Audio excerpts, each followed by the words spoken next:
Defense Secretary Jim Mattis is once again breaking with the president after announcing that he's going to say no to the president. Transgender troops will be allowed to continue serving in the military pending the results of a study. Secretary Mattis issued that order last night, saying that he is freezing the implementation of the president's ban on transgender service members. On Friday evening, as Hurricane Harvey headed for Texas, the White House announced that it was moving forward with President Trump's ban of transgender service members, the one he first announced last month on Twitter. But in a statement, Mattis says no.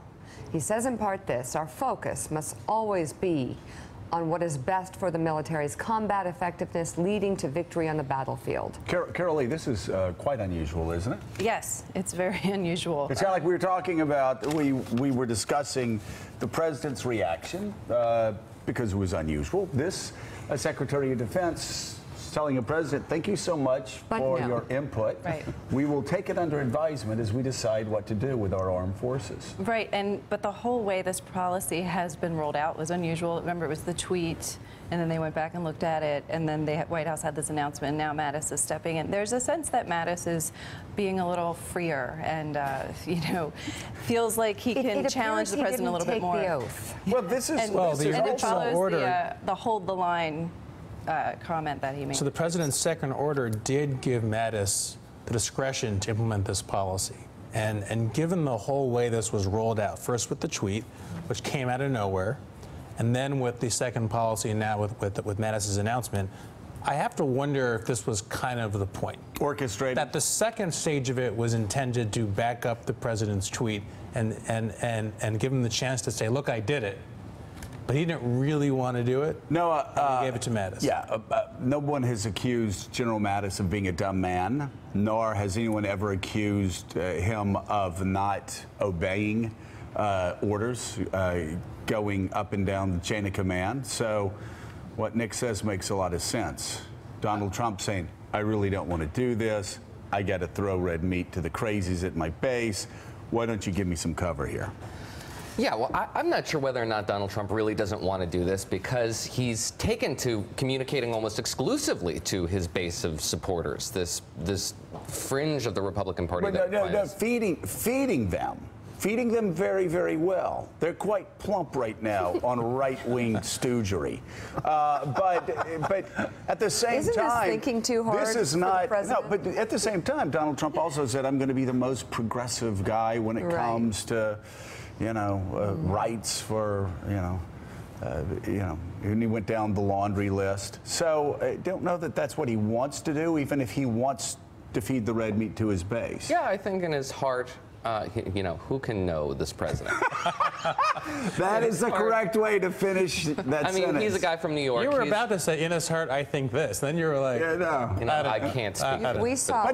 But he's a Manhattan guy. He's a Manhattan guy, and he's not. Guy. I don't think he's overtly hostile towards gays and lesbians and transgenders, but at the same time, his head is perhaps telling him that this is what aggravates people I don't like, and who aggravates the people who my base don't like, and therefore it's a beneficial policy. And anything, Mike, that aggravates people that Donald Trump doesn't like and his base doesn't like is becoming policy. Joe Arpaio, transgender ban. I mean, it's not about moving forward with any policy. It's being anti-media, anti-elite, anti-academic, anti-everything. At one level, a study of the Trump presidency so far, you have to go back to the fallback position and ask yourself, does he really care about this? No. But does he really care about any of this? Well, that's the question you have does to he ask really care about everything. policies? The only policies that I have any evidence, and we have any evidence in knowing that he actually gives a damn about, Tax reform. No. the wall. The wall. That's No. Immigration. The wall, that stuff is all scams. No. It's all China's ripping us off. In the 80s, it was Japan was ripping us off. Talked The about Saudis that are for the ripping past us off. decade. He really does believe that. That's the, we saw people calling him the Archie Bunker billionaire. Nick, he really does And the believe that hats. in his heart of hearts, that American leaders have been stupid for years. And, you know, Steve Bannon goes, hey, I invented this. This was my... No, he was saying it on the Today Show to Jane Pauley in 1987. And testifying about it before Congress on occasion. Right. I think trade and immigration are the actual things that motivate him, that he feels deep down. And the rest, he's working his way through. I mean, tax reform, I guess I'm sure he supports it. Because all people in business say, as kind of a totem, I support tax reform. I watch all these ads and these press releases about tax reform, and I kind of giggle a bit, because it's like, you know, an iron worker talking about the importance of tax reform. You know, it's an intellectual issue for the economic elite. I'm not sure it's going to move a lot of voters. I'm not sure his heart is fully in it. By the way, I'm looking, Noah, at the sort of our VO that we run, or our full screens that we run of Donald Trump. And, you know, you get a collection while you're talking about somebody, whoever it is. We may want to take it out. We've now added Donald Trump staring into the sun in solar eclipse. It's I know. They told him not to look at the sun of those things, without those little glasses. It's very compelling. It's a compelling picture, but we may want to, like, you know, not make that. It actually, no, it's perfect. But, you know, this whole thing should give everybody pause whenever there's something from this White House where it ignites a culture war, and everybody goes to the mattresses and they're 110% engaged in the situation. When this came out on Twitter, he announced a policy on Twitter, there was nothing out of DOD. There was nothing to back it up, and I said, guys, let's wait for the agency who's going to implement this to say something about it. And you know, Twitter being what it is, jumped all over you with this group therapy session, saying we need to engage in our feelings here and really vent, and you're preventing us from venting. It's not a productive impulse. It's about feelings. Right.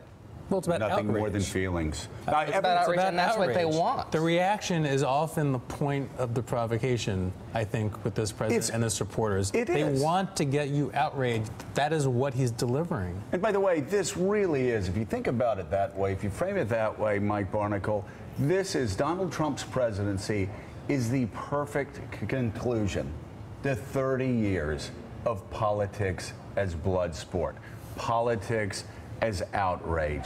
We hate George H.W. Bush, so he's running drugs to Central America. We hate Bill Clinton, so he killed 7 people in Arkansas before he became president of the United States. We hate George W. Bush, so he's a Nazi, and we're going to sell pictures of him as Adolf Hitler. We hate Barack Obama, so he's from Kenya, and he's a Marxist, and he's trying to bring Sharia law to America. We hate Donald. I mean, it's just this back and forth and back and forth. And Donald Trump is the perfect conclusion to it, where you're not talking about a positive agenda that's going to move your party forward.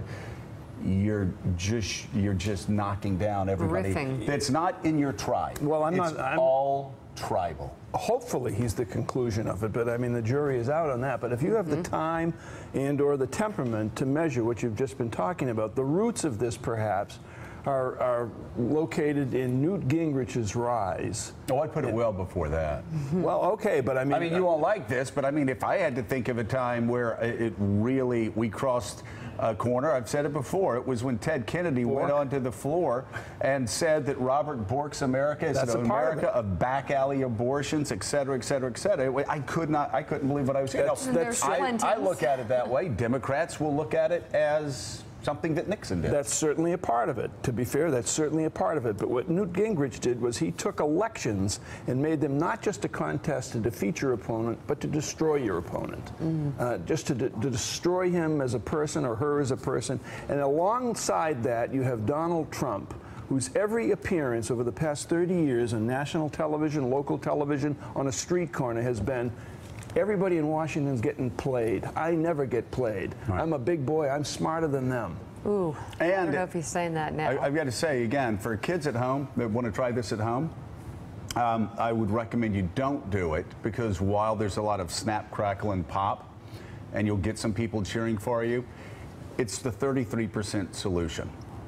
You're going to get a third. If you're a leftist doing this, you will get a third on the left who said that George W. Bush actually knew that 9/11 was coming and was part of the conspiracy to blow up the buildings. If you're a right-winger, you'll always find a third on the right that will follow you over the cliff. If you want 51%, you're going to have to do better than that. This is easy. This is playing to the cheap seats. And Coming it gets up, you 1 out of 3 voters, we're which is gonna where speak- Donald Trump is. Thanks for checking out MSNBC on YouTube, and make sure you subscribe to stay up to date on the day's biggest stories. And you can click on any of the videos around us to watch more from Morning Joe and MSNBC. Thanks so much for watching.